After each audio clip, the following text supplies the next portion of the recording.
So again, welcome everyone, and thank you so much for joining us for this close of project webinar. We're delighted to be able to share with you 3 years of very hard but very rewarding work.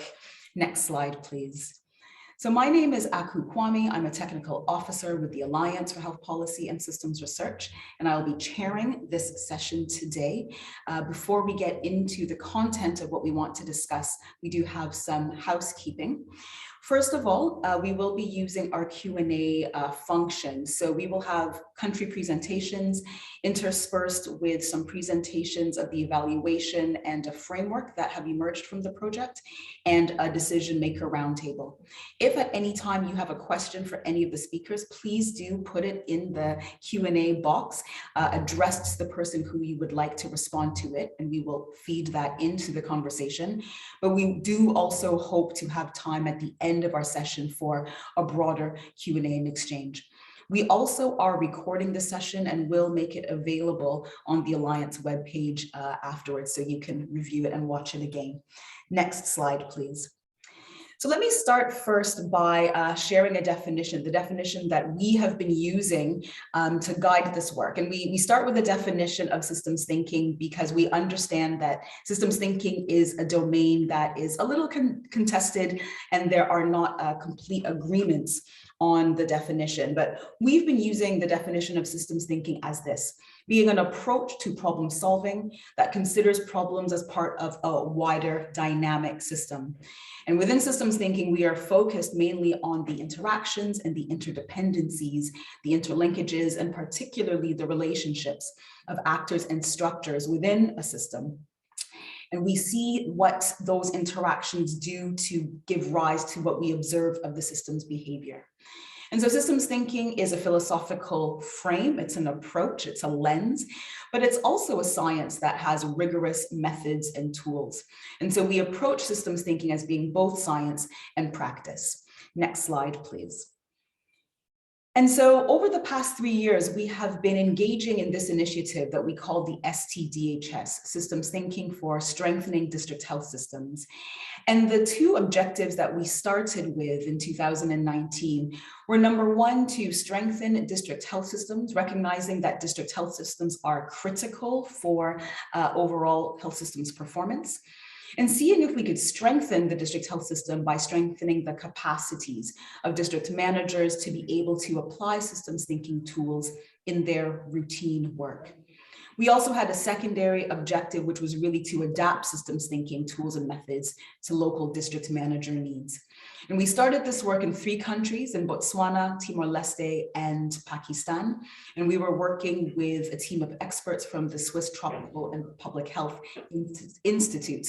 And we'll hear from all 4 of those groups today. Next slide, please. So we had as a question, ultimately, how can district manager capacities for systems thinking and practice be better supported and sustained in order to improve service delivery? And so our preoccupation was really starting from the managers as opposed to starting from the system to see how a systems thinking approach could change both at the individual level and then be translated into overall organizational change.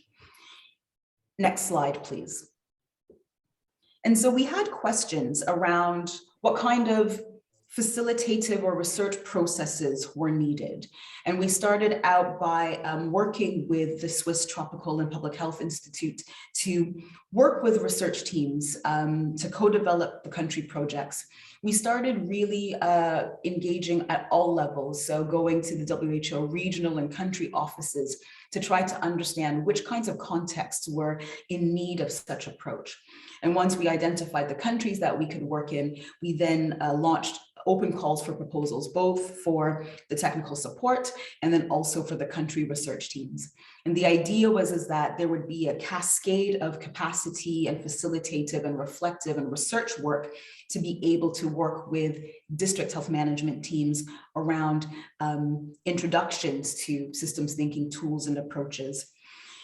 So in addition to co-designing the country projects, there was also work around adapting then tools based on the needs of those districts. and interlinking that adaptation of tools with a reflective practice process for district managers to really understand the changes that were taking place, not only as their capacities increased in using the tools, but how they changed as a result of developing the confidence to view system problems from a systemic way. And then finally, work around evaluating systems thinking transformations. What helped and what hindered in terms of the uptake of systems thinking practice. Next slide, please. And so this is what we looked like in 2019 as we met for the first time to really begin to now think through what this project would look like. We did not start with a blueprint. We really wanted to start from the needs of the district, understanding what the issues and challenges were, and then adapting the systems thinking tools from there. And you can see that we're all smiling in this photo. Little did we know that in a few months' time that COVID-19 would come smashing into all of us. But what was interesting was the systemic design of the project from the beginning that really enabled us to keep working despite the COVID-19 pandemic. Next slide, please. And so this systemic design that was built in from the beginning of the project really enabled the project not only to continue through, but actually to become a response to the COVID-19 pandemic in these countries where district health teams were at the forefront of needing to respond. We saw that taking a systems thinking approach enabled the project to be problem-driven. Next click, please. And so this meant that activities could shift when we understood that the problem that we were dealing with shifted. In terms of the work that the Technical Support Center was doing, it enabled a different kind of support that was remote. Next click. But also enabled more facilitative work for cross-country and peer exchange. And so that was an adaptation that was as a result of the systemic design. And then thirdly, having the alliance, we like to consider ourselves as being an engaged funder. Next click. Meaning that we saw our role being really to walk alongside the project as different changes needed to take place. So fulfilling that accompaniment role and working with the partners in a trusted relationship to be able to increase our synthetic value.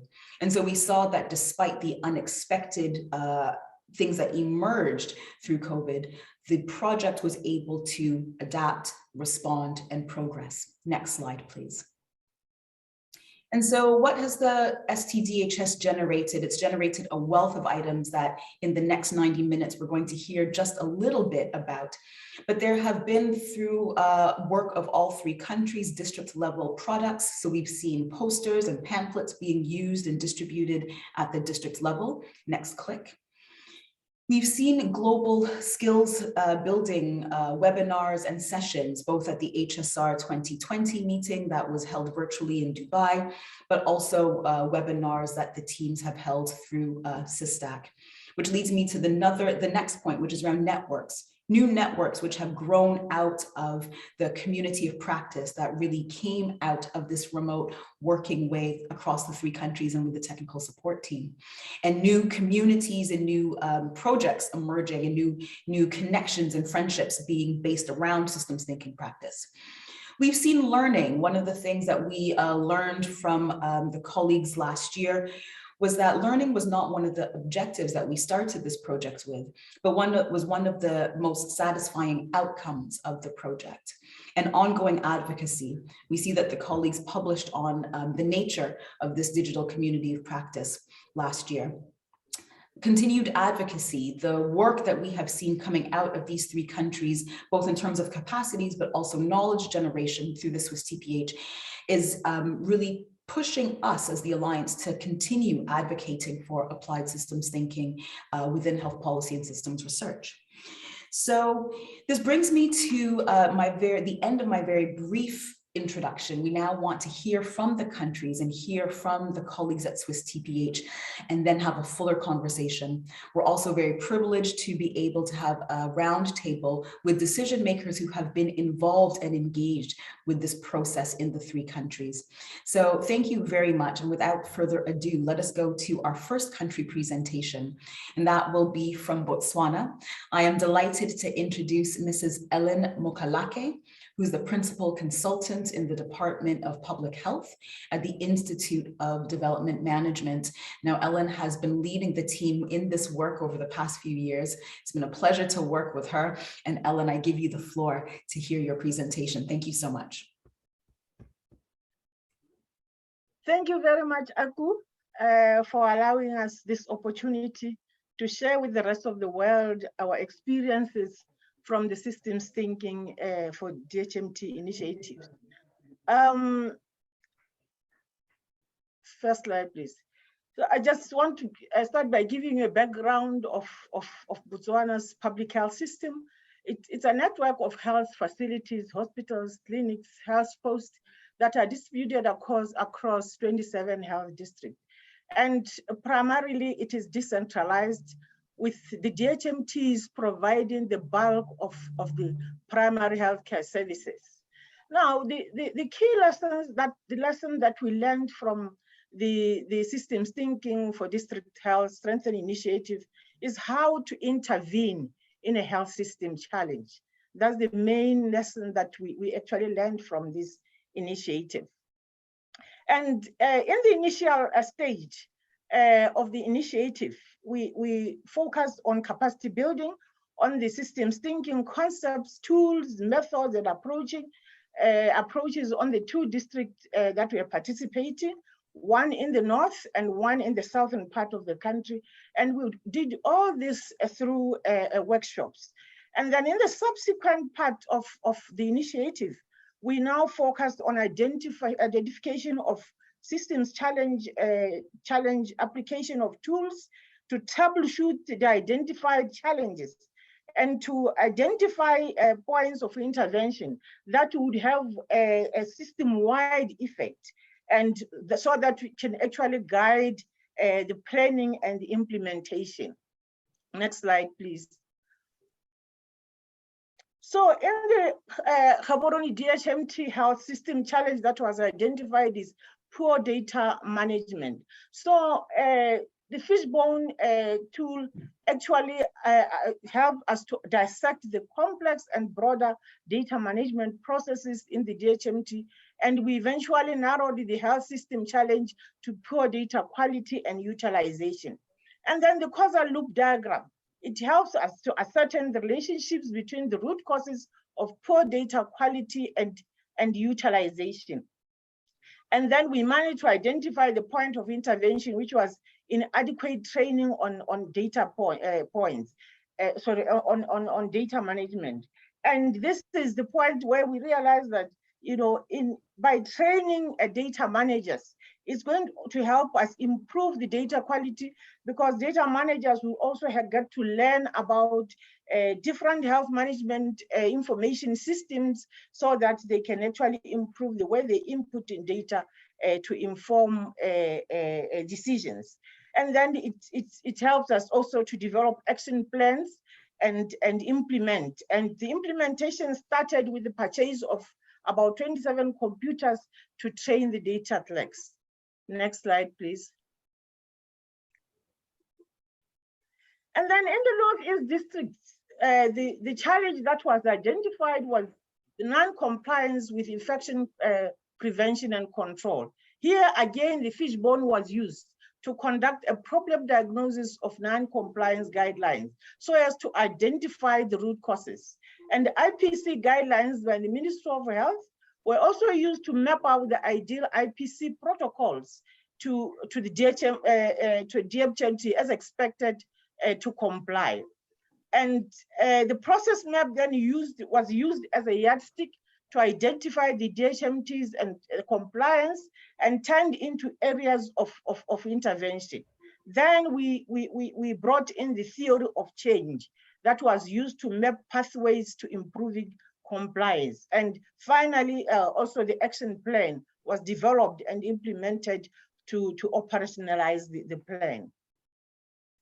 Next slide, please.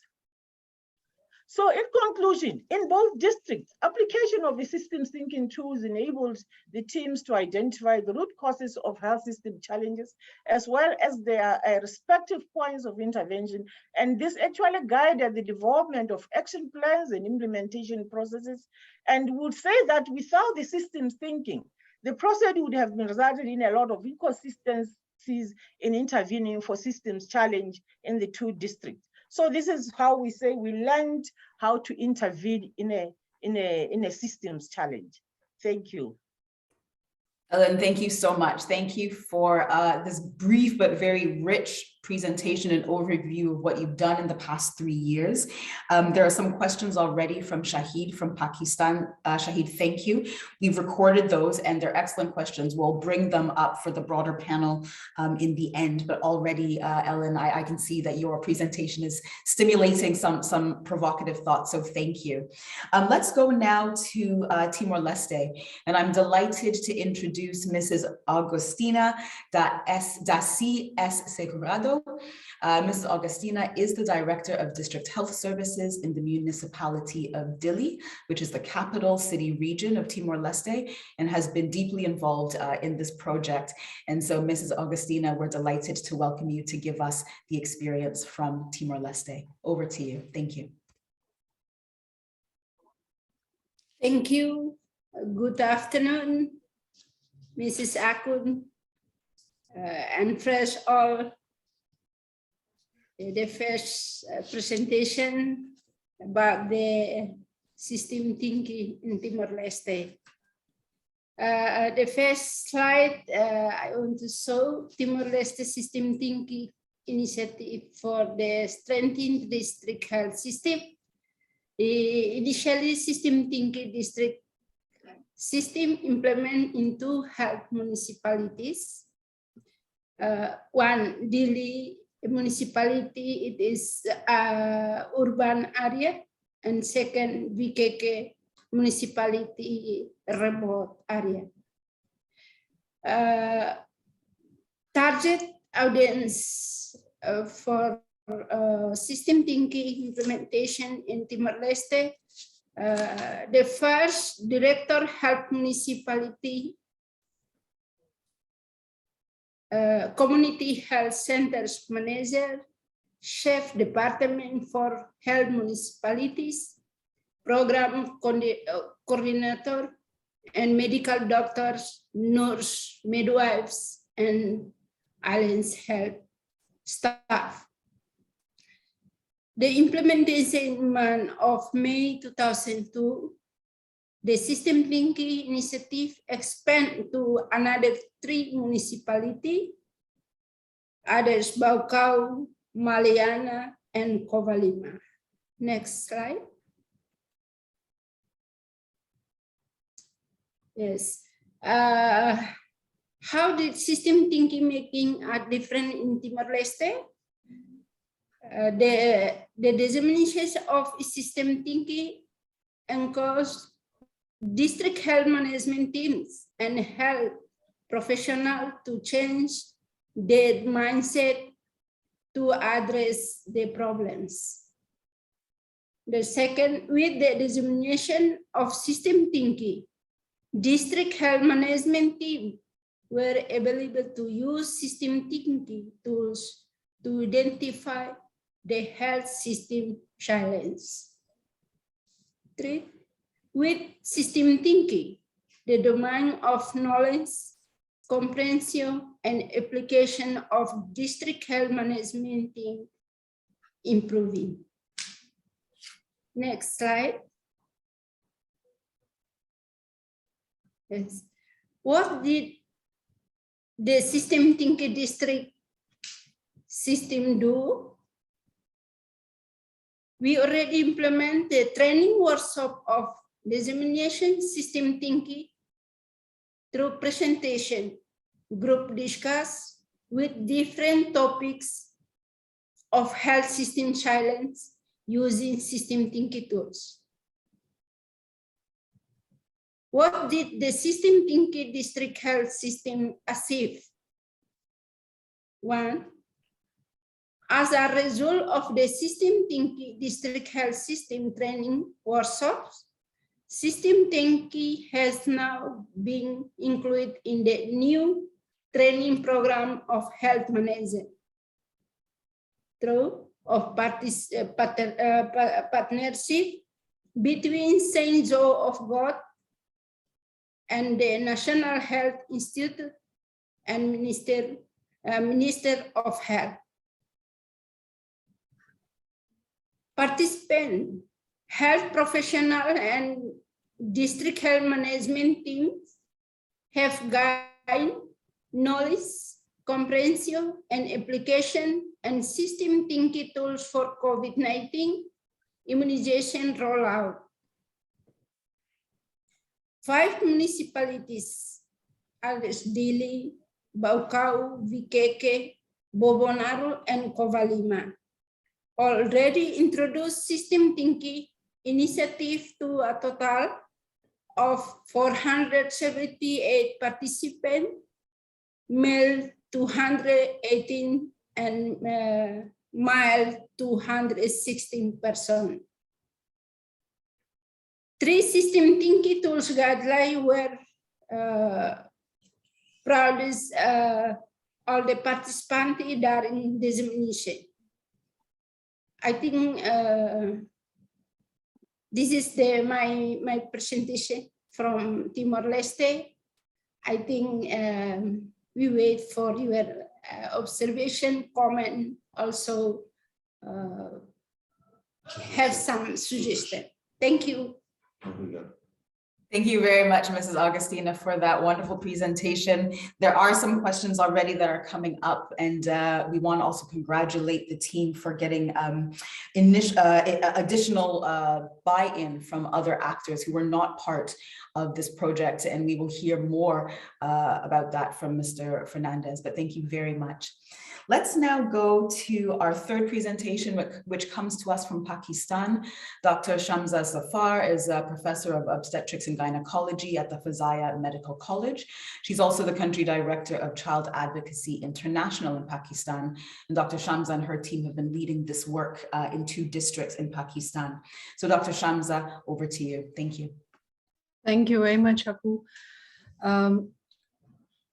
To look at our complex health systems in a normative and structured way, we applied systems thinking in 2 districts of Pakistan. Each district selected its priority areas for the use of systems thinking, and we used 2 different tools in these 2 districts. In addition to the advantages which have already been alluded upon by the other presenters, I would like to highlight a key commonality, and I should say the beauty of these system thinking tools, that is a visual nature of the tools, and that makes the invisible processes, interlinkages, relationships become much more lucid.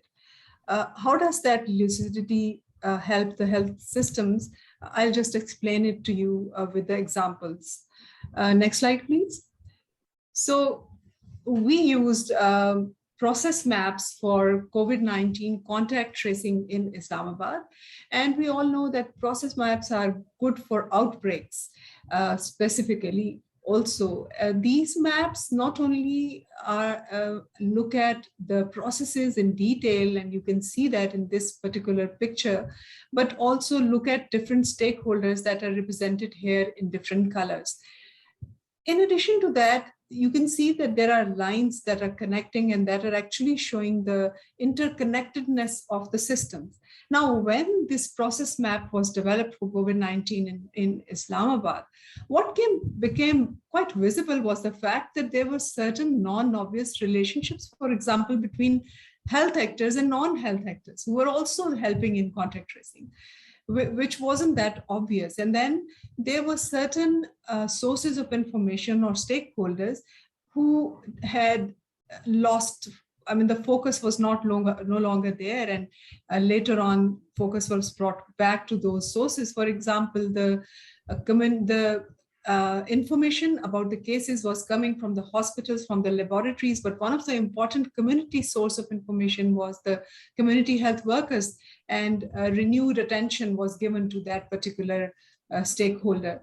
Now, when the stakeholders are working in silos and they cannot look across the boundaries that they have, they are only looking at their own processes, it's difficult for them to really understand the perspectives and the shared goals that they share with the rest of the stakeholders. So this process map actually brought out certain facts. For example, the laboratory, the central laboratory was of course testing and producing the results, but the fact that those results had to reach the district health teams, the surveillance teams in a specified time so that the contact tracing could be effective was an important lesson to learn, and that was learned only when this process map was seen.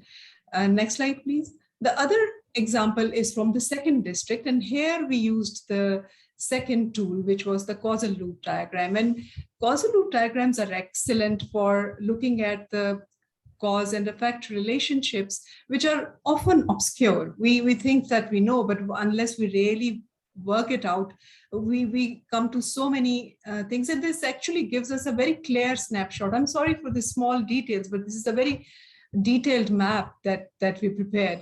But the two examples that I will give you how that helped the health information system problems to be highlighted was that we identified a few pain points. The visual representation actually helped the policymakers to see a critical area of human resource induction policy that did not match with the literacy of that particular geographical area. And that was leading to the shortage of the human resource, and the shortage of human resource was then leading to the bad quality of the data. And this was a moment when they realized, oh my God, this is something that we can actually do. We can change those policies. And then again, when the people are working in the field, one thinks that we have given training, but then there was a need for the training, the technical part of the training, which is like using the digital apps and then to translate in uploading the data, and that the lady health workers in the community were finding very difficult, and they were getting the children to get it to do for them. So these are the things that became much more visible when we also see different loops and connectedness to different outcomes.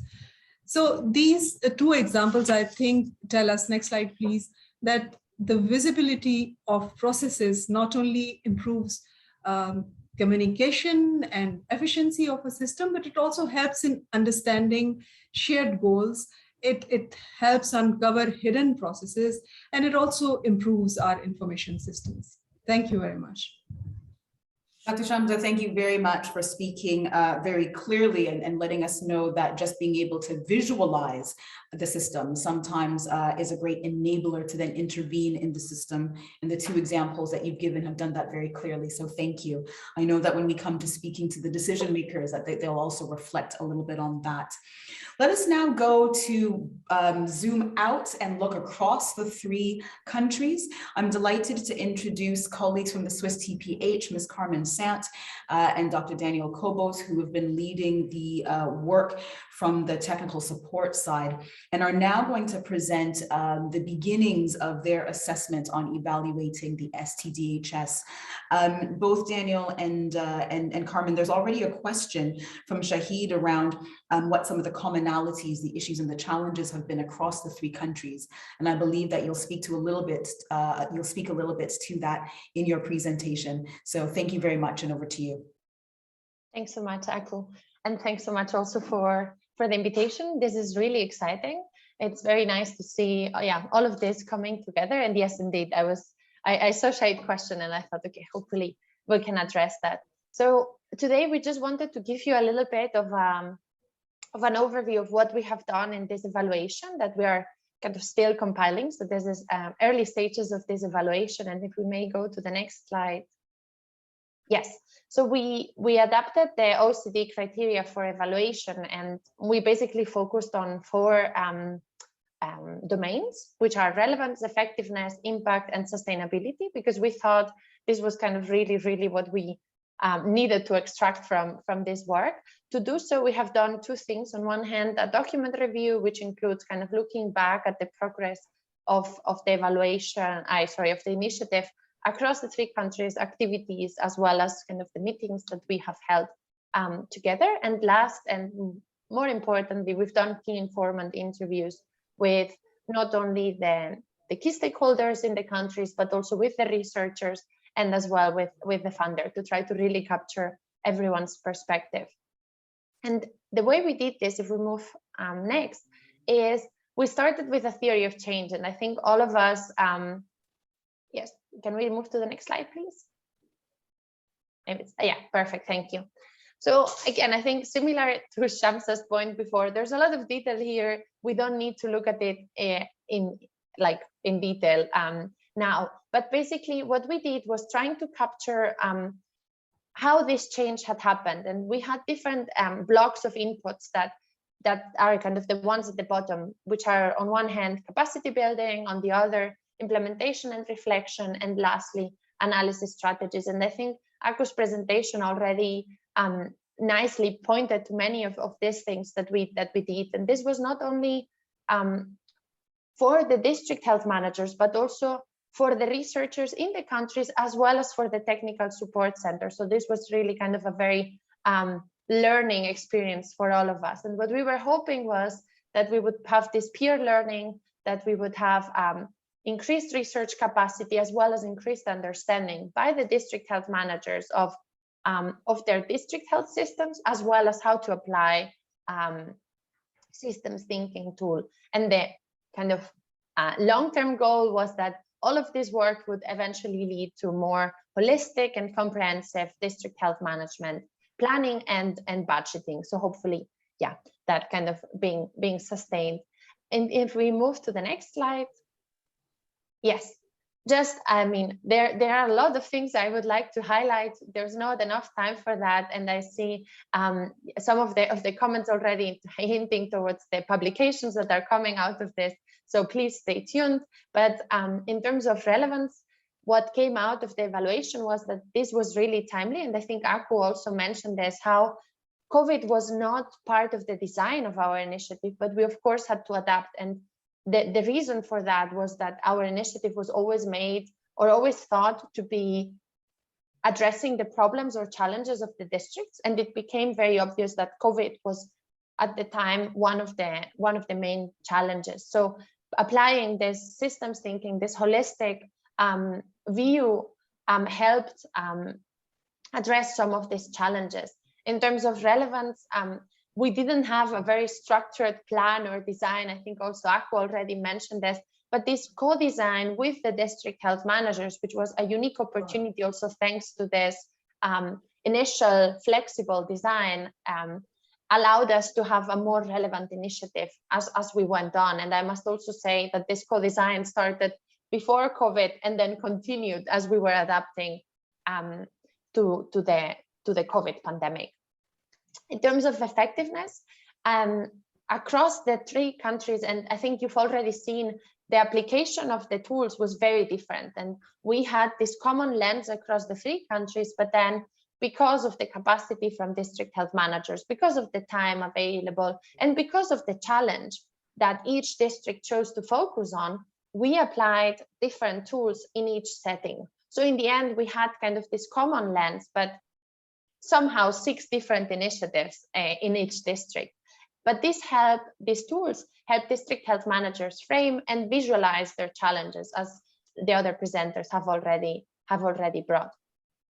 The initiative or applying these tools help bring teams together. And I think in the evaluation, we see some comments coming from Botswana as well as from Pakistan, highlighting how working together with stakeholders that sometimes were not necessarily in the room already helped a lot, kind of break some barriers also outside of the health sector. In terms of impact, and of course, this is always a little bit challenging because of the timeline, but there were already changes seen. And I think that's what, to be honest, when COVID hit us, we were not expecting to see that we would be actually able to see changes at the district level. And the presentations from Shamsa and Ellen and Agustina already hinted a little bit towards this. So there were changes in data collection, there were changes in the way the COVID response was being run. So that was really, really exciting. And last, in terms of impact, and I think here also Aku already pointed towards this, we developed this community of practice that kind of became the heart and essence of this initiative. And what we definitely see is that the relationships will continue. And I mean, I think I'm safe to say that many of us have become friends, even though we have never met. And we've definitely learned a lot from each other. And that's individual impact that will last for sure. And then in terms of sustainability, which is always the $1 million question, clearly, I already talked about COVID. That was a challenge and an opportunity. Actual implementation time then was reduced in most districts to 6 to 8 months. So that's a challenge to kind of look for sustainability. But it was nice to hear from Agustina. She already pointed, for example, in Timor-Leste, some of this training has now been embedded in the national training for healthcare professionals. So there are many things that will likely continue. And in the evaluation and things just to reflect are the importance of this institutional and not only individual changes, because sure, we can train individuals, but unless we change those institutions, the change is not likely to continue. And last from my side, what we saw in the evaluations is that the tools were actually easy, and we did manage, so the district managers really managed to apply them themselves, which was also something that we've learned and that hopefully will continue not only in these 3 countries, but we hope that these learnings can then be taken up by others. And with that, I hand over to Daniel to do the final reflections from the Technical Support Center. Thanks so much. Yes, thank you, Carmen. And just to say that to me, that like participating in this initiative has been fascinating and exciting at the same time, and for many different reasons, and partly because of the setup from the beginning. We got funding, and we didn't have an objective and a clear objective for each of the countries. It was a really decentralized setup where all the institutions were at the same level. And we were bringing the best of our knowledge and experience to the table, and we had a pandemic in the middle. So there has been, to us, I think it's safe to say to all of us, like a lot of learning and battling through the different challenges that we faced. And I think we've been like quite successful in the things that we have achieved. In terms of like the final reflection, so overall, at the end of this project, I think system thinking and system thinking tools can really build learning health systems in a sense that they are really useful to what Samsia was mentioning, to visualize things that are not in the surface. We struggle to see what is behind the outcomes that we see in the health system. We see the performance of the health system, but we don't know why that happened. Or everyone has different lens or different views on what is happening. And system thinking can bring everyone together and bring to the surface things that are not apparent. And building systems that can have disability embedded into it, that can learn, can understand what is going on, intervene, learn again, and getting that process going is difficult. And I think system thinking tools can help. But then one other thing that we realize is that system thinking as a field or as a science is still very much in the conceptual space, or we struggled sometimes to explain like some of the system thinking concepts, and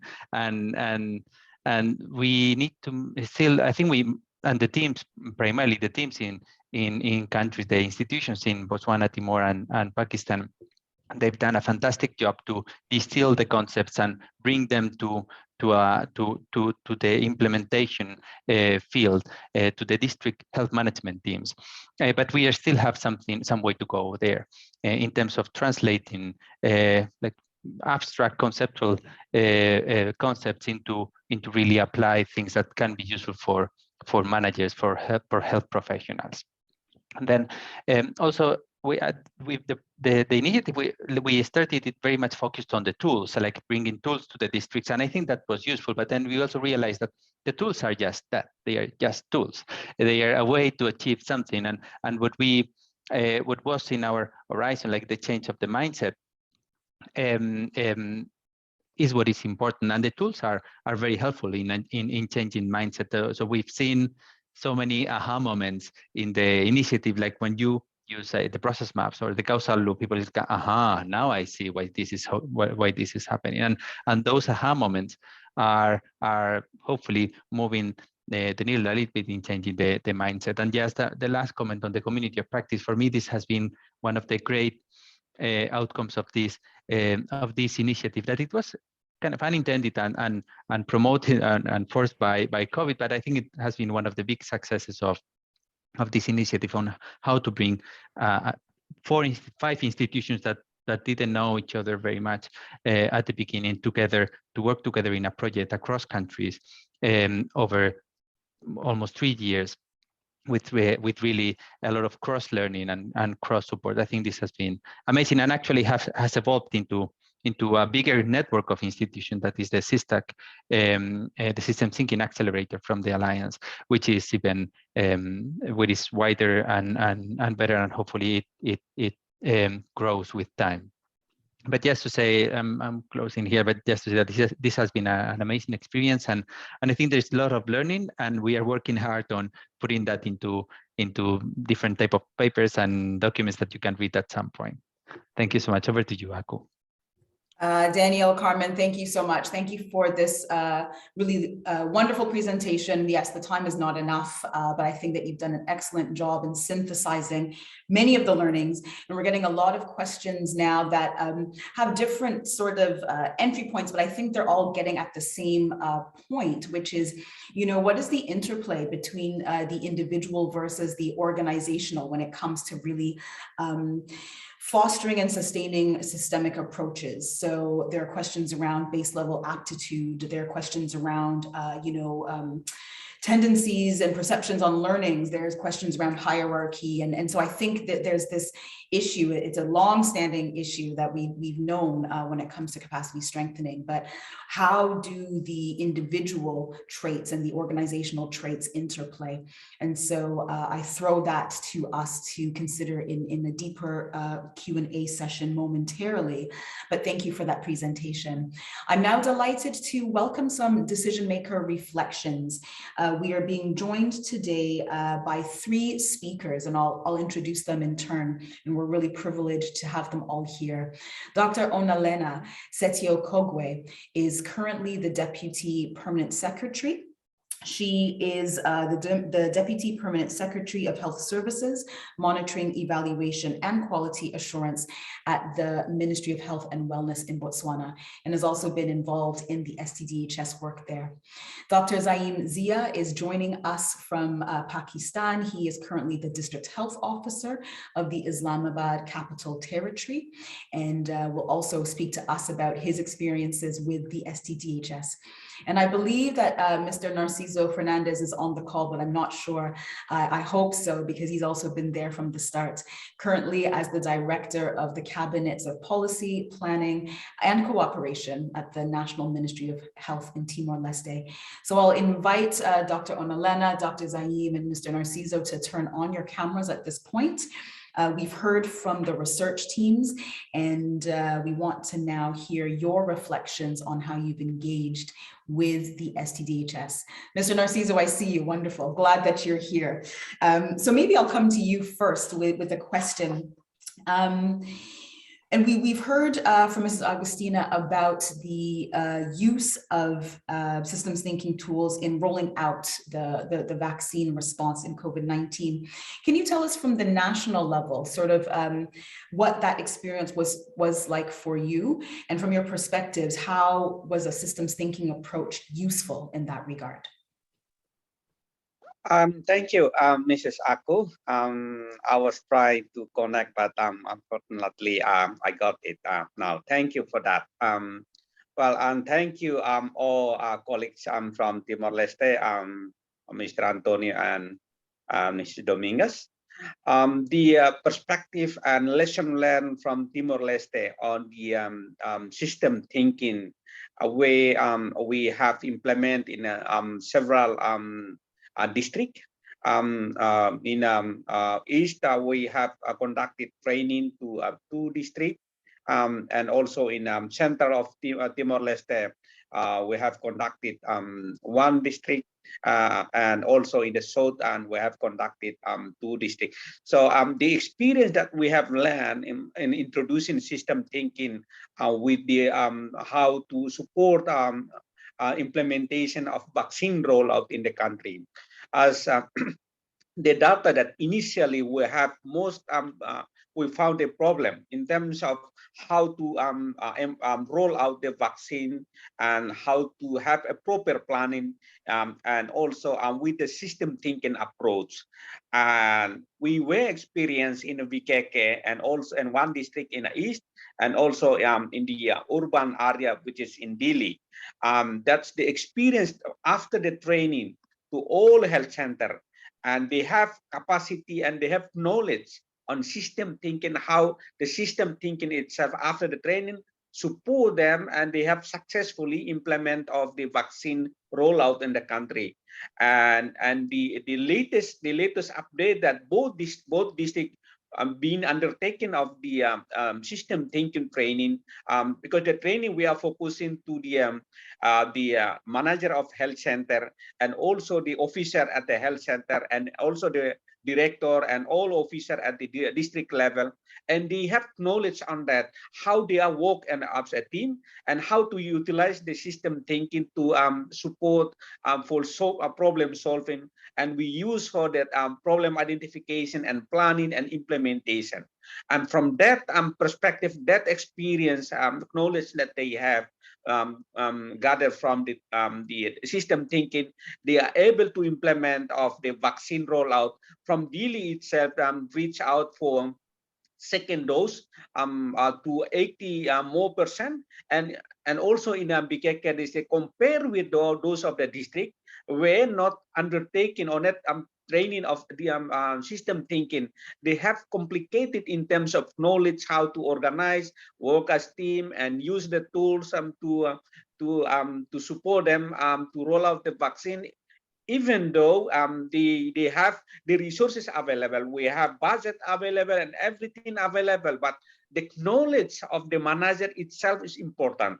How they use the system thinking to benefit them, to be able to help how to manage and ensure the implementation, and to ensure the achievement the target of vaccination. That's the real experience that we have learned from the experience and training, and to the those of the district on the system thinking itself. So Mrs. Aku, so the system thinking is that very important. After that, we conduct training, and His Excellency Minister of Health Timor-Leste, we also participating in 1 district in Baucau, which is east from Dili, and His Excellency Minister also very enthusiastic to learn from that system thinking itself.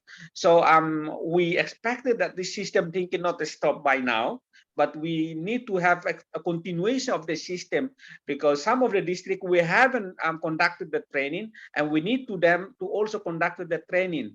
And for additionally, Ms. Aku, the system thinking, we also not emphasizing in a vaccine, but how to use the system thinking as a leadership for capacity development to in terms of managing the health worker, health system itself. I think that's the lesson learned from that, because they come at when we have conducted the training. Also, they during of the training, and they come up with like problem solving and problem identification, and each of them come up with various issue. And that's the important thing, that when we have training, the mindset and the knowledge more I think coming from themselves to identify what is that their problem. Even though they have problems, they know, but how to solve it. So through the system thinking at how to support them to be able to solve their problem, which is actually that they are facing daily in their life and daily in their work. So I think that's important. So in terms of perspective, policy level, we are expected that this system thinking will continue for implementation in the countries that we are to train to all countries, because Timor-Leste, we are planned to strengthen our system and to have a system sustainability in the future. But one of the important is that system thinking itself that we need to expand and to the other district, so that the other district will to be able that to use the tools and the knowledge from us experience from other district to improve their service at the workplace. Thank you. Over back to you, Ms. Chaco. Thank you so much, Mr. Narciso, for speaking so compellingly. And what I took from your comments was just that, you know, the resources are there, the resources are available. But what systems thinking was really helpful in doing was actually just helping managers know how to organize. And in this case, organization in a context that was perhaps new, a context that was perhaps uncertain, and the urgency and the importance and perhaps the fear of the context. And so that's very important, but not just stopping at sort of the time-bound urgency of COVID-19, but using this now to reflect leadership development to strengthen the overall health system. And congratulations to you for building systems thinking now into your district manager training. That's very exciting to see. So thank you, Mr. Narciso. Dr. Zaim, I wonder if I can come to you next, please. We heard from Dr. Shamsa about what process mapping was able to make visible. And given that you have the responsibility for health in Islamabad capital territory, we would love to hear from your perspective what this process mapping enabled you to see that otherwise would have been hidden, be it data, be it events, be it organization. So over to you, Dr. Zaim. Thank you, Akko, and all the participants in the meeting. And I'm actually honored to be part of this entire process of processes map, starting from the COVID, you know, how COVID-19 was rampant in Islamabad, and how, you know, a critical station it is when it comes to, you know, the transit point, and a lot of responsibility. It's also a medical tourism city. And a lot of people from different areas come here for the treatment. It could be like the neighboring districts and provinces. It has been a very tricky situation back in the days, because you know how COVID has been. There was uncertainty. There was, you know, since it was across the globe, that everybody had their own problems when it comes to resources, decision making, leadership role, and also strengthening the systems to cater for the type of the disaster that we were walking into. Luckily, like, we have been working with some of the people that are present here during this course, and it has, you know, interestingly helped us to strengthen and streamline and to make systems better, to provide, you know, at the end of the day, what we are doing is to provide services to the end users, and to ensure that everybody gets fair services of the healthcare, and amid the uncertainty, and given that everybody was so unsure about what's going to happen next, it has helped us a lot. And I'm really thankful to all the participants who have been very supportive in the process, and all the team members on the field. One of the first things that I would want to bring is the leadership role that has been inculcated in a lot of, you know, and support system that you know, in order to make the right decision and to put the resources in the right direction. For example, like, you know, each and every process has an end to it, and has to have an end to it, because all the stakeholders, when they're working together, they should also know that what is their role, how are they going to implement what they're supposed to, and how they are going to collaborate with the rest of the stakeholders, and to give it the right direction. Thankfully, again, for example, if I may give you an example, we had been mapping all the cases in Islamabad and say that there are a number of cases and how many teams do we need to cater for these. So it helped us decide how many teams we need to put in place. What kind of resources do we need to, you know, cater for the type of the burden that we are facing right now, and how do we ramp up the hospitals? How do we tell all those you know, laboratories out there to, you know, collaborate with the stakeholders, and how do we make the process easier for each and every stakeholder. At the end of the day, we have a smooth system and right decision with the increasing numbers of COVID-19 cases as well as the admissions to the hospitals. It helped us also spread the right information to the people and to avoid any uncertainty and panic among people. And also, we were able to, make the right decisions, evidence-based, and also allocate the right resources to the right places. We have been on it, and it was much difficult in the first phase during the COVID-19, the first wave, but it became like much easier as the second and the third and the fourth, and it's also helped us to establish the systems. Apart from all the systems that we are already running, the systems thinking approach has helped us, establish good vaccination drives across Islamabad with in collaboration with our partner agencies and the stakeholders. And we are thankful to all of the participants again to have taken me live for the session. Thank you. Dr. Zaim, thank you so much. Thank you for echoing some of the remarks that we heard from Mr. Narciso, particularly around leadership and support systems, but you're also raising the importance that such processes like process mapping and other systems thinking approach are helpful around appropriate resource allocation, are helpful around getting different teams to collaborate with one another, and particularly are important for having the correct information. And so that's also really, really interesting. And I know that we're going to come back to some of the points that you've raised momentarily. Thank you. Now, Dr. Onalena, let me come to you. The issue of sustainability has been raised in the conversation so far. And given that the districts in Botswana had been undergoing some district reforms, I wonder if you could speak to us about how systems thinking is supporting sustainability and ownership at the districts level in terms of the current frameworks. We would love to hear your perspectives on that. So over to you, Dr. Onalena. Thank you. Thank you so much, Aku, and good morning, everyone. I think the colleagues have really touched on very critical issues and benefits of systems thinking.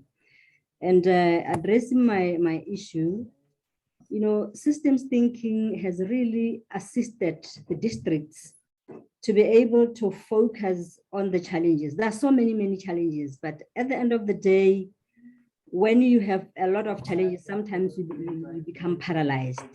But systems thinking was able to help them to narrow down the problems, to be able to analyze the issues and come up with solutions and intervene.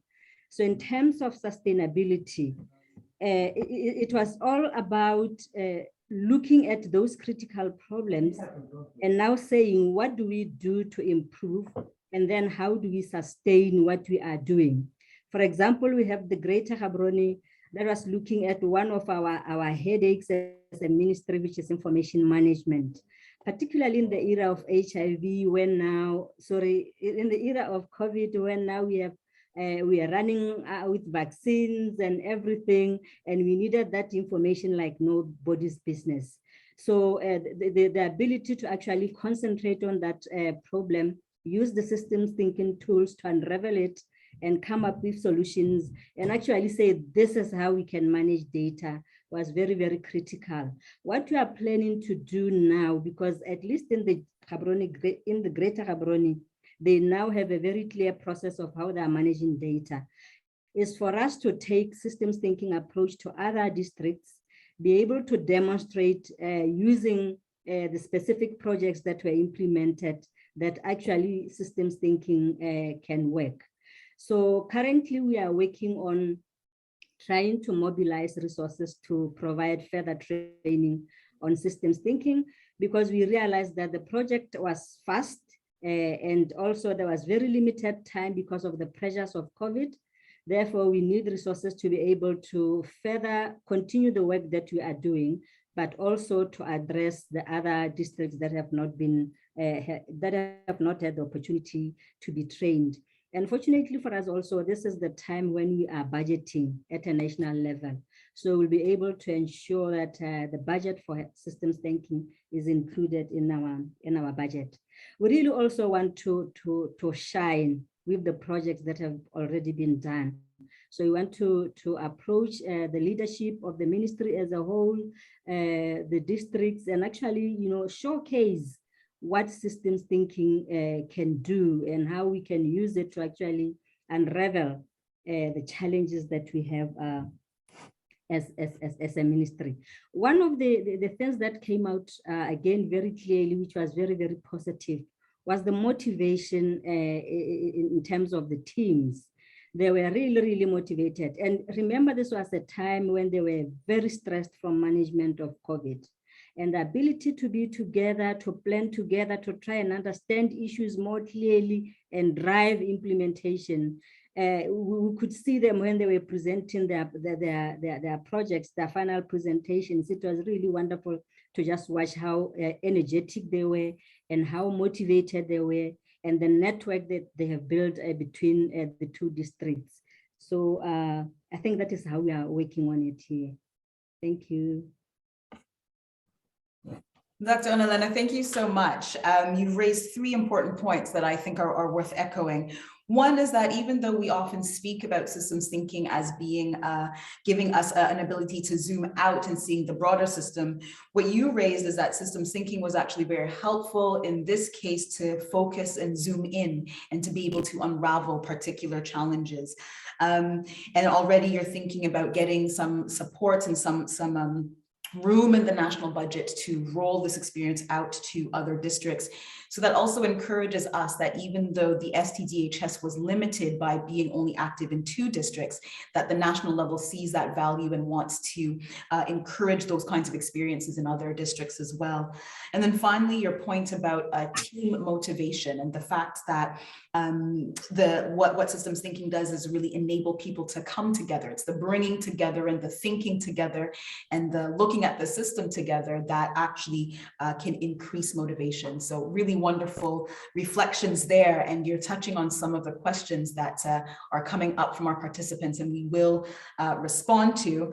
So thank you all to the decision makers who have given us their reflections, very valued. And we now want to go to our final presentation before having a broader Q&A with all of the panelists.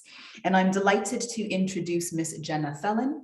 She's currently a master's student at the Swiss Tropical and Public Health Institute, and she's pursuing her degree in epidemiology. And she's been recently working on developing what she's going to present, the Systems Thinking for Health Actions Framework. Very interesting work. So Jenna, we turn it over to you. Thank you very much. Thank you, Aku, for that nice introduction. Yes, as Aku was saying, this is part of my master's project, and it's also one of the practical outputs of the Systems Thinking for District Health Systems initiatives. Next slide, please. So really, what's the need for this framework? All the work done for this initiative has made the gap between the theory of systems thinking and the practical uses of systems thinking really apparent.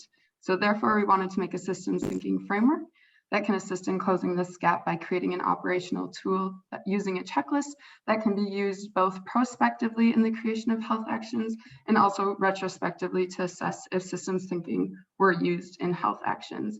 And by health actions, I really just mean policies, procedures, interventions, really anything that's being done in a health system. So next slide, please. So as many of you are probably familiar with the iceberg model already, we chose it because it allows a visual from the visible health system performance at the top, and then also the systems thinking characteristics that are below the surface that impact the performance. Additionally, it shows how systems thinking characteristics vary in depth and complexity. So the 6 characteristics you can see on the left-hand side of the image were chosen after an extensive literature review, and also it was built upon a previous systems thinking taxonomy as its foundation. So as I mentioned, there are different levels of complexity of systems thinking in this framework. Although there's different levels to the framework, it's not intended that you move from level to level in an ordered way. It's more just to represent the varying complexity among the characteristics. So as you can see, the lowest level, the only characteristic that we deem to be visible above the water in this image is recognizing and understanding interconnections and system structure, or simply trying to identify the elements of a system and how they interact. And by elements, it's really just anything that makes up a health system. So patients, insurance, caregivers, etc. So then the complexity increases as we move down the image with identifying and understanding feedback, identifying leverage points, understanding dynamic behavior, using models to suggest possible solutions to a problem, and then finally reaching the deepest level or more complex level, which is creating simulation models and testing policies. This translates multifaceted scientific findings into easy to understand outcomes. So after this really quick overview of the framework, you might be wondering, how does this translate into closing the gap, this gap between theory and practical use of systems thinking? Next slide, please. So to do this, we created an operational checklist. As previously mentioned, the idea of this checklist is that individuals forming health actions can use it either prospectively or retrospectively as a guide to see where systems thinking was applied, where it can still be applied, or where it can be applied in future health actions. So this would close the gap by making it easier to apply systems thinking and therefore hopefully increasing the use of systems thinking in health actions. So as we don't have a lot of time to go in depth for each characteristic, I selected the recognizing and understanding interconnections and system structure as an example. So in this case, the checklist would assist in seeing if there were any efforts to identify interconnections within the system and overall system structure through the various items that you can see on this screen. So this isn't a box checking exercise. All the boxes don't have to be checked to successfully include this characteristic in a health action. Rather, it's more of a guide to see where and how the characteristic can be achieved. So there might be one box checked and you might have included that characteristic within a health action. And then an additional component of this that we created was relevant systems thinking tools. So these systems thinking tools can help achieve the characteristic that is listed in the checklist. So we wanted to see how well the checklist worked. So to test the applicability of it, we used it on the COVID-19 response in Pakistan. We applied it to the National COVID Action Plan, as well as several interviews that were done for this initiative. And overall, the checklist worked really well. There were a few things that had to be changed, but overall, it provided good information of systems thinking that were used in both of those documents. And then we're currently working on an article that details this framework more in depth and then the application of it. So be on the lookout for that in the future. And then next slide, please. And then finally, we didn't want to just stop at making this framework and checklist. So to make it more beneficial, we wanted to create an interactive systems thinking toolkit. This will be the outline of the framework, so it will have the 6 systems thinking characteristics. And then those tools that were on the previous screen, they will be defined further, have resources of how you can use it, and then also examples of how it was used in the past. And hyperlinked in the slides is our Swiss TPH group, and that's where you'll be able to locate this toolkit once it is finalized. And then finally, to conclude, the overall framework and other resources that have emerged from this work were an excellent starting point for bridging this gap, as I've been talking about, between theory and practical use of systems thinking. However, there's still need to further develop this, and especially the checklist to have it reach its full potential. So final slide, please. With that, I would just like to say thank you. I know this was a really quick overview, so if you have any questions, feel free to reach out to me at any point. Thank you, Jenna. Thank you for a great presentation. And indeed, we haven't had the time to go into the wealth of everything you've presented, but I know that you're working on a publication and that will be published soon. So thank you for sharing your reflections with us. I want to go ahead and now just invite all of the panelists to turn on their cameras. We have several excellent questions that I want to, for the sake of time, we have just about 10 to 15 minutes, but I want to read through the questions as they've been raised. There are, as I I've said, many interrelated threads. And so I want to give voice to these questions and sort of throw open the discussion so that our panelists, whoever would like to respond to these, can do. So Taufik has raised a question around, and there were a few others who raised similar questions around, can we hear a little bit more about what the profile of the participants were in the 3 countries when it comes to those who went through the training? Were they clinicians? Were they public health professionals, allied health staff, other frontline workers? The question, the root of the question is really seeking to understand not only what were the baseline aptitude and expertise levels, but also questions around what were the attitudes towards learning and what are the values around knowledge. I think Mai Idris asked that question. So I know that a few of the panelists will have some reflections on that. Dintley has also asked then, given that, how were the teams able to break ground? What were the sort of techniques or approaches used to actually introduce the systems thinking approaches? And Helen Schneider has asked to what extent did these tools or methods change or were facilitative of flattening hierarchies? Were they able to shift the power asymmetries in the organizations? And then finally, Ankita has asked also about what or whether systems thinking was able to change organizational culture. So do we have any evidence of shifts in relationship between more junior members of teams and the health managers? So a wealth of questions, but very important questions there. And I would ask that our panelists begin to respond to some of these really pertinent issues. I don't know if anybody wants to start, but let me just open the floor for any comments. Shamsa, please go ahead.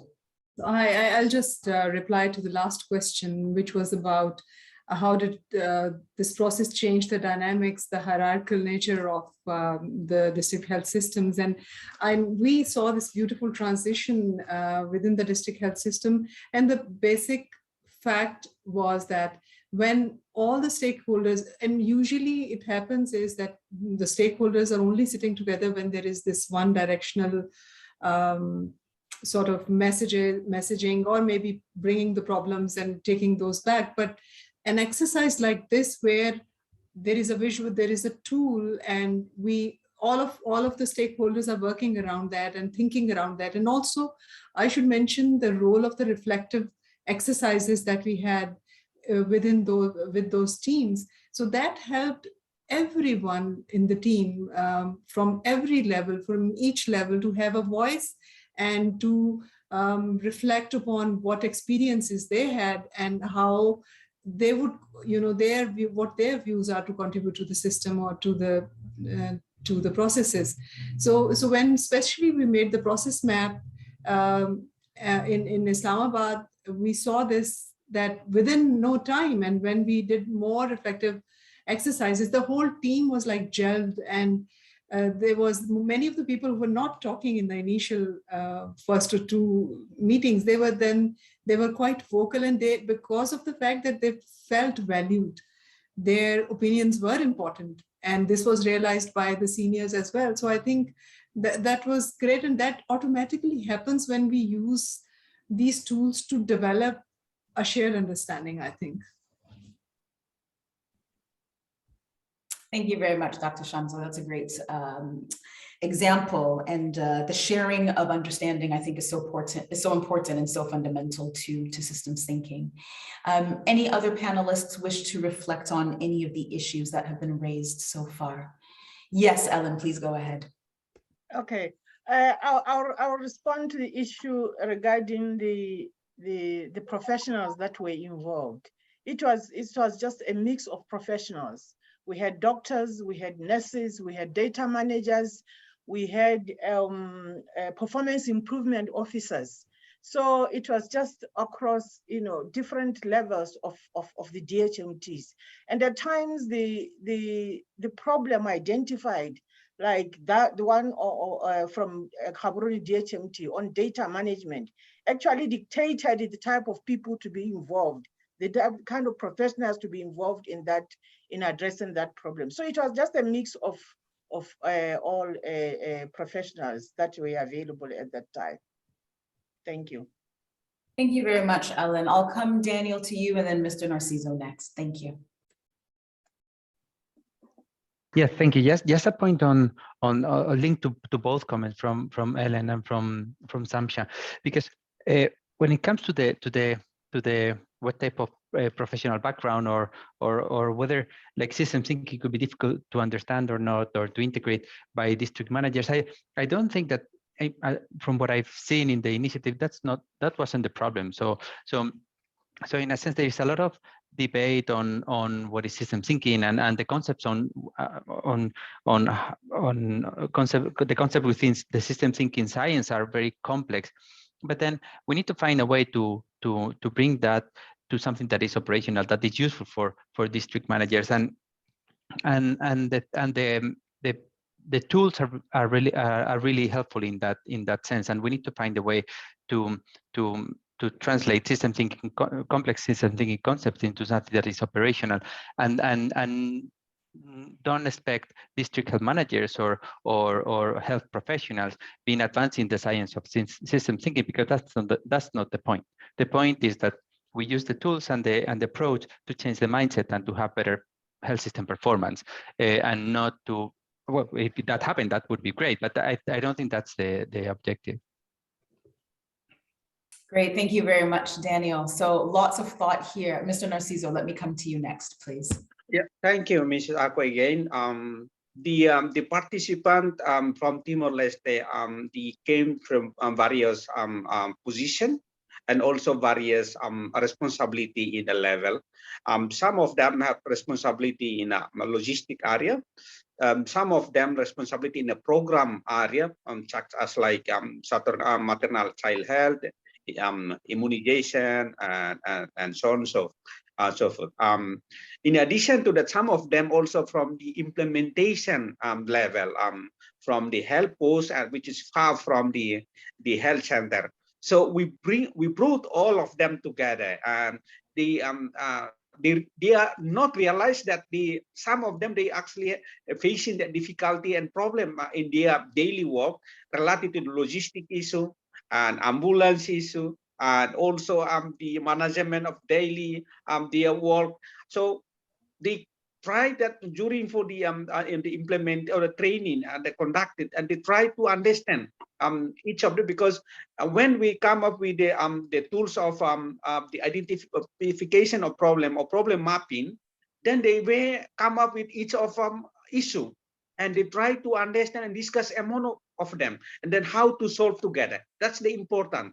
So even though they have problem in their daily work during in the past, but they don't not talk each other, and they don't want to try to understand from what is that the problem and the issue from other, which is actually the important as just say that the important how to contribute of the to achieve their performance. That's important. So I think this tool is important to open their mind and to bring together all the level of the health professional to try to understand what is their role and responsibility, and to link with other, which is important, with the aim is that to contribute each other to achieve their performance of the activity or their job in their workplace. So I think that's the lesson learned that we have, and now is that this tool is important. We are now utilization for training to all health manager. This system thinking we are now introduced to our training module, into the country training module together with St. John of God. And now is that we have expanded this training, continue to other health workers as well. I think it seems that this is very important for us to sustainable for the training and capacity development. Wonderful, Mr. Narciso. Thank you very much. I have Dr. Ona Lena, and then Carmen will close with you. Thank you. Dr. Ona, over to you. Dr. Ona Lena, over to you, please.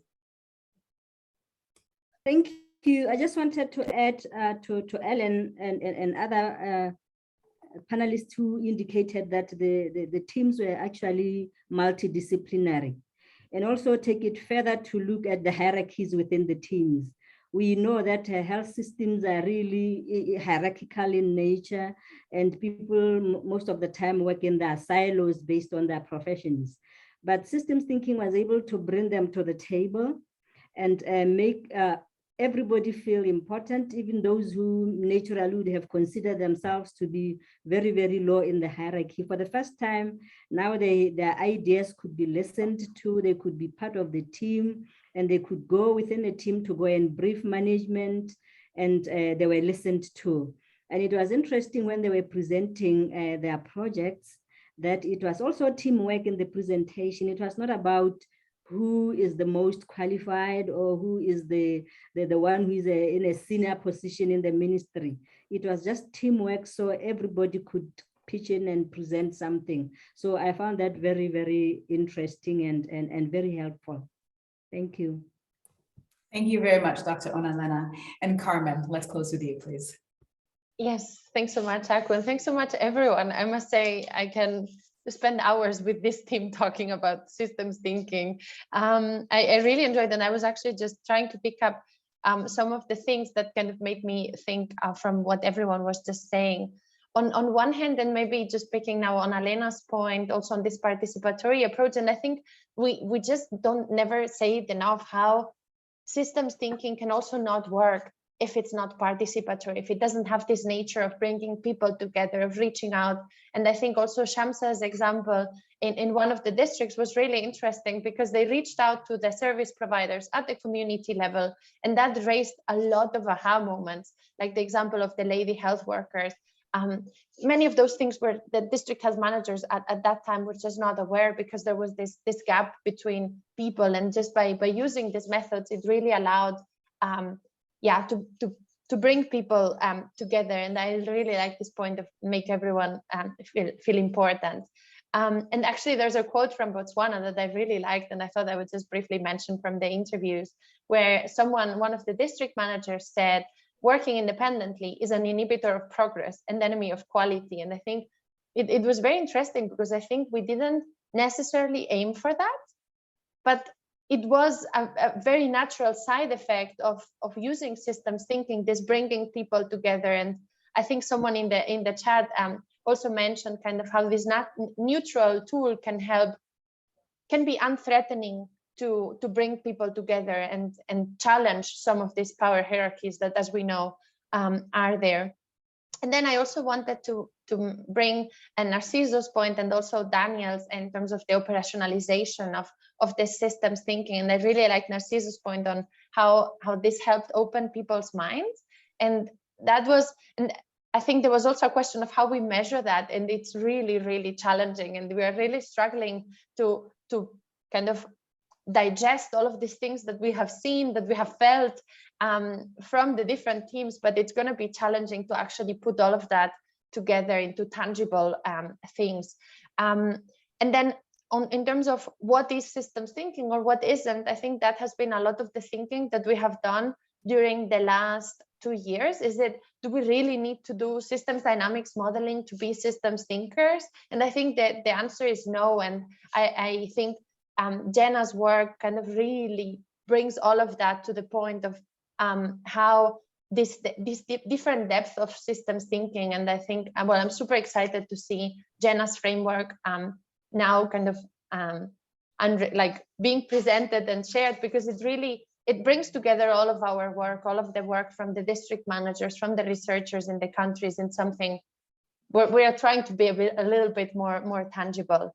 And then I just wanted to raise one last point in terms of how do we advocate for more of that. And Aku and I were briefly discussing today about this. So we developed some technical briefs about systems thinking. And one of them is how to get started with systems thinking, where actually also Jenna worked on. And the other one is how to advocate for systems thinking. So please go to the Hive and use those as well. So hopefully they can be helpful. Thanks so much. Thank you very much, Carmen, and thank you, everyone. Indeed, we could, if we had the time, spend just days speaking about systems thinking, but I deeply want to thank all of you. But just let me quickly just reflect what I've heard. I mean, the questions that came from the audience around sort of, what is the baseline aptitude or expertise. And what you all are saying is that it's not so much about the starting capacities, but it's really about the attitude towards learning. It's really around the value towards wanting to be inclusive, wanting to discuss, wanting to come together and understand how we individually intervene within the team, within the system, and how our positions within the system, you know, what we see of the system is also a reflection of how we are in the system. And once we understand that, then it goes to the points that were raised around understanding one another, collective problem solving, and really the fact that, as you've said, the tools themselves are easy, but it's the interplay of how the tools relate to the broader organizational context that is really where we see you know, whether systems thinking succeeds or fails. So really this interplay between systems thinking competency versus systems thinking capability.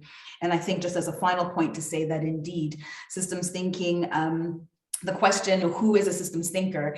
I don't think we are advocating that everyone has to now become a systems modeler, but the question really about that this project has sought, which is, how can we encourage people to be more systemic in the places where they are, in the work that they are doing?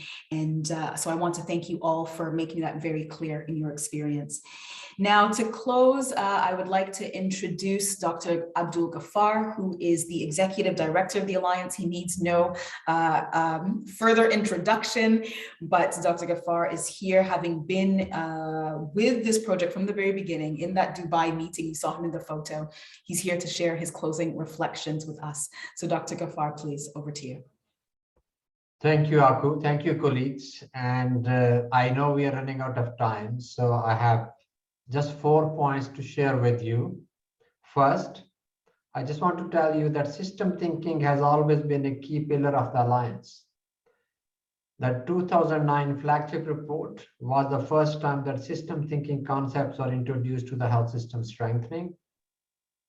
Since then, the Alliance has remained at the forefront of promoting system thinking in health policy and systems research. Over the years, we have supported knowledge generation and capacity strengthening for system thinking. And increasingly, we recognize that health systems need applied system thinking now more than ever. The health issues they face in some ways have not changed. For example, in 1978, the whole world agreed to have the primary health care, but not much has changed. Yet, in other ways, there are new complex threats like the ongoing pandemic. This is why, in our strategic plan for 2021-25, the Alliance have committed to investing in enhancing capacities for the application of the system thinking. Number two, the system thinking DHS has demonstrated the importance of time. And when I say time, it means it is not one commitment. For system thinking, you have to commit for the long haul, for the long period, for long horizon. And I think the colleagues has emphasized on the relationships, that they need to be trusted and responsive in order to really do system thinking work. I was, as Aku has said, at the meeting in Dubai, and remember very well the willingness of the country teams, or perhaps they were not fully persuaded at the time that system thinking could work. It has been important to see how they have succeeded in Pakistan. Dr. Shamsa received a citation from the national government for this work. In Timor-Leste, the fact that the national government is developing district manager training based on system thinking tools from this project with the assistance of an external NGO is precisely the kind of catalytic effect that the Alliance stands for. And we greatly appreciate that. The perspectives shared by those notable decision makers and highlights the importance of embedded research and practice that runs across the different levels of the health system. As we know, system thinking is a science, but it's also a practice. And this project in all 3 countries working with Swiss Tropical TPH has shown that practices can be developed and mindset could be changed. Number 3, We have been gratified to see the networks that have grown out of the system thinking DHS, including SysTac. And that's a great outcome of this collaboration. As the Alliance continues to advocate applied system thinking and use its role as a global convener, we very much hope many of you will continue to engage, collaborate, and work with us, and we are willing to learn from you. Lastly, number 4, on behalf of the Alliance team and as a team leader, our deep appreciation and most sincere thanks first to the decision makers and policy makers who could join us out of their busy schedule to be with us today. We know how busy you are, but your commitment, your support has been the real success, and we are very appreciative of that support. Second, to all the research teams, despite the support and the willingness of policy and the decision maker, heavy lifting has been done by all of you, and we really recognize and appreciate that. Third, to our colleagues at the Swiss TPH, especially to Daniel and Carmen, without your technical support, your trust, your willingness to work with us and share joys and sorrow, we have not been at that level where we are today. So thank you again. And finally, to all of you who has decided to participate and has been with us in this webinar for the last few hours. And I think I just want to say also my most sincere thanks to my own colleagues, especially Aku for being such a great champion and leader of system thinking, and such a, I don't want to say more than that, such a trusted, responsive, responsible colleague. And I'm very proud that I have the opportunity to learn from you and work with you, Aku. I also want to say thank you to my colleague, Jeff, who has been providing all the needed support today and over the year to this flagship report. Finally, I greatly appreciate the support from our governing body, especially from the Scientific and Technical Advisory Committee, and within that, from Professor Helen Schneider. Helen, your trust in abilities, your push, your pull, your love, your affection, your support, especially in the system thinking, further building the field, we are very proud and we are very confident that with your presence around over the years, we will build and invest, we will build the field and invest more and more in system thinking. So with that, I'm very pleased to say thank you and goodbye to all. And by this, I think we are closing the meeting. So enjoy and looking forward to work with all of you. And thank you again.